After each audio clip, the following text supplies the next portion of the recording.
90-Day Fiance, Sarper Given brags about 2,500 exes, the other way star thinks he's God's gift.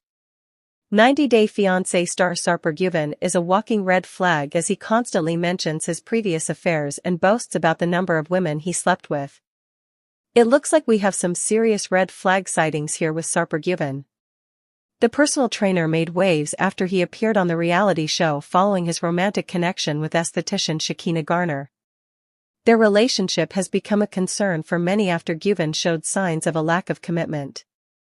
Given and Garner debuted in 90-Day Fiancé, The Other Way Season 5, and their status went from a casual affair to a serious relationship. While they have continued to resolve problems that come along the way, Given is somehow displaying tacky behavior which many do not approve of, including Garner's family. Sarper Given believes his bad boy charm would make Shekinah Garner cry for years. Sarper Given and Shekinah Garner got engaged in 90-Day Fiancé, The Other Way Season 6, and many hoped that things would become better for them. The makeup artist also filed for her fiancé's K-1 visa so she could take him to the United States for their wedding ceremony. Given was initially hesitant to move away from Turkey as he had already established a comfortable life in his home, but for his love for Garner, he would do everything.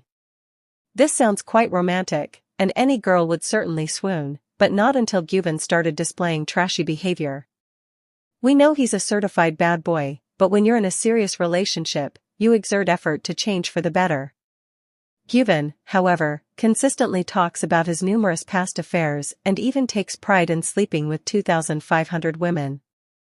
Not only does this paint a bad look on him, but it also is very disrespectful to his partner. Let's not forget the time they argued and Given accidentally pulled out Garner's hair extension. Clearly, if this action isn't telling he's got some anger issues to resolve, then we don't know what will. His fragile ego also compelled him to threaten Garner, "If we break up, you will cry for years for me, via." His arrogance makes him believe he is God's favorite child and that a successful woman like Garner would pine for him for a long time. At this point, she should have seen all the massive red flags waving above Given's head. Perhaps it's time to rethink that marriage. Shekinah Garner reveals relationship problems on social media. Garner answered a couple of questions about her situation with Given on Instagram, and it seems like they are really on an unsteady beat.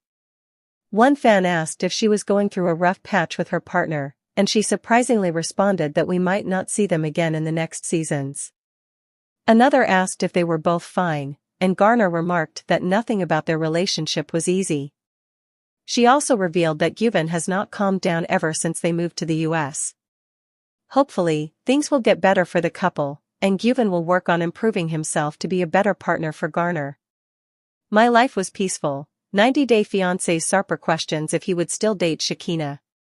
90-Day Fiancé stars Sarper Given and Shekinah Garner are going strong, but Given is wondering what his life would look like if he didn't swipe right on Bumble, as he shared that he does not know if he would date her if given the chance to go back.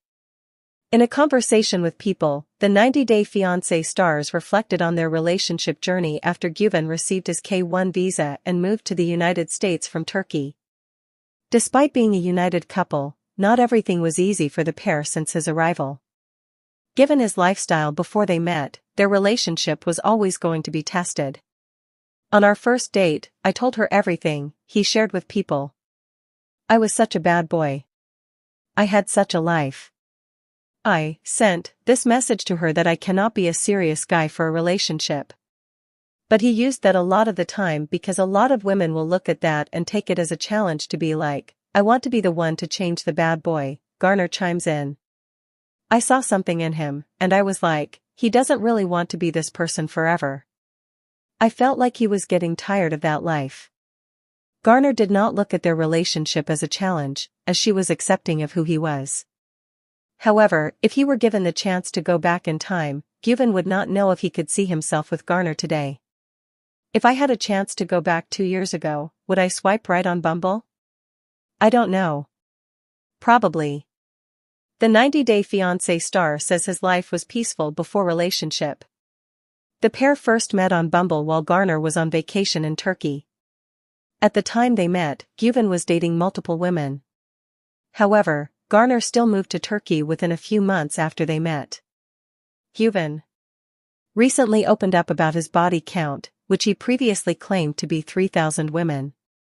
The 90 Day Fiancé star also claimed that his sexual history actually strengthened his relationship with Garner, despite her past doubts about his loyalty, as no woman can attract his attention now.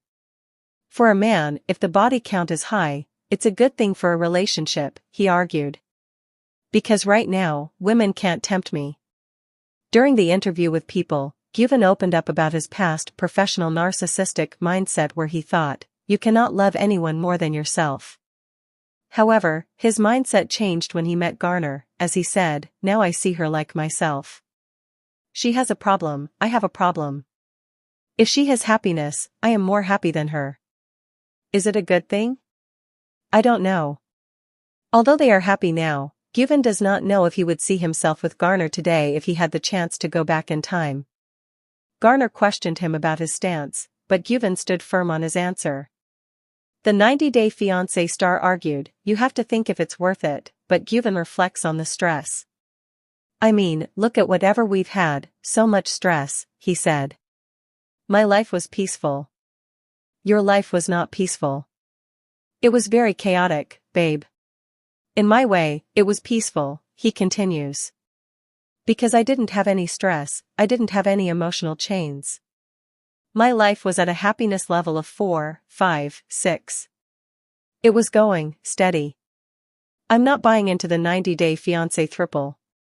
90 Day Fiancé Season 11 is only one episode in, and I'm already not buying into one of the major storylines. This year, Season 11 introduces 7 couples to the series, including 3 returning couples from previous spin-offs. In the first episode, 5 out of the 7 couples debuted. The couples featured were Jessica Parsons and Juan David from 90 Day Fiancé, Love in Paradise, and Shekinah Garner and Sarper Gyven from 90 Day Fiancé, The Other Way. The series also welcomed newcomers Maddie and Stevie, and Mark Bassett and Aminata Mina Mack. However, the series also welcomed a new couple, or rather throuple to the season that has fans like myself questioning their presence. Along with the other 4 couples introduced to Season 11, they were Matt and Imani Jalassi, a couple who have been married for 10 years and share 2 daughters together. They've joined the show because they want to marry their girlfriend, Eni Aguirre, who lives in Mexico, and I'm not sure whether I'm buying their storyline. A throuple storyline might be too risque for 90 Day Fiancé. One concern I have about the throuple storyline is the risque element of it. I'm not sure 90 Day Fiancé is the right place for this type of storyline. While this is a relationship show, and topics like seemed intimacy issues are often talked about, the idea of a throuple seems to be much more risque than the more traditional storylines on the show. In the past, the series did attempt a different throuple in the Love in Paradise spin-off, but the relationship failed miserably.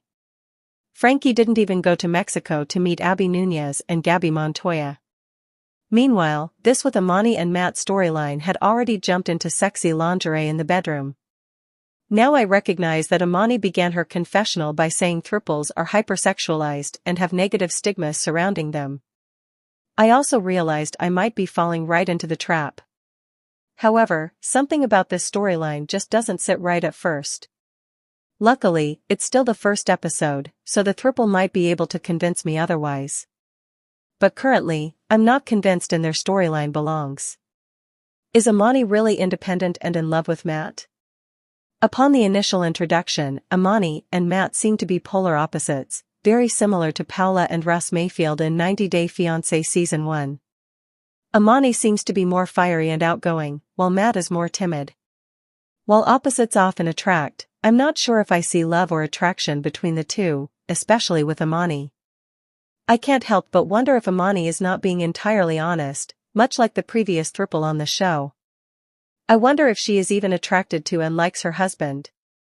Or if she wants to add Eni to their relationship so she's more fulfilled. On top of that, the 90 Day Fiancé star seems to think that sharing her husband makes her more independent.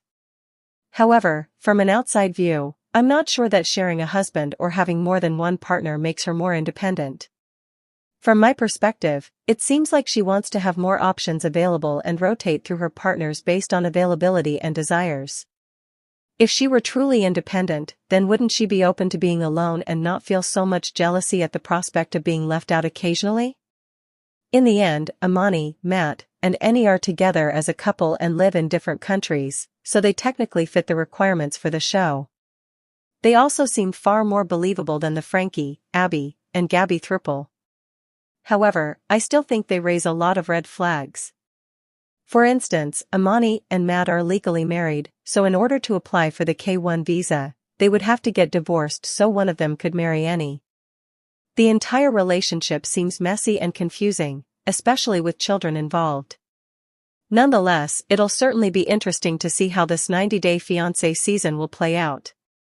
90 Day Fiancé and its spin-off series air on TLC, and are available to stream on Max in the US.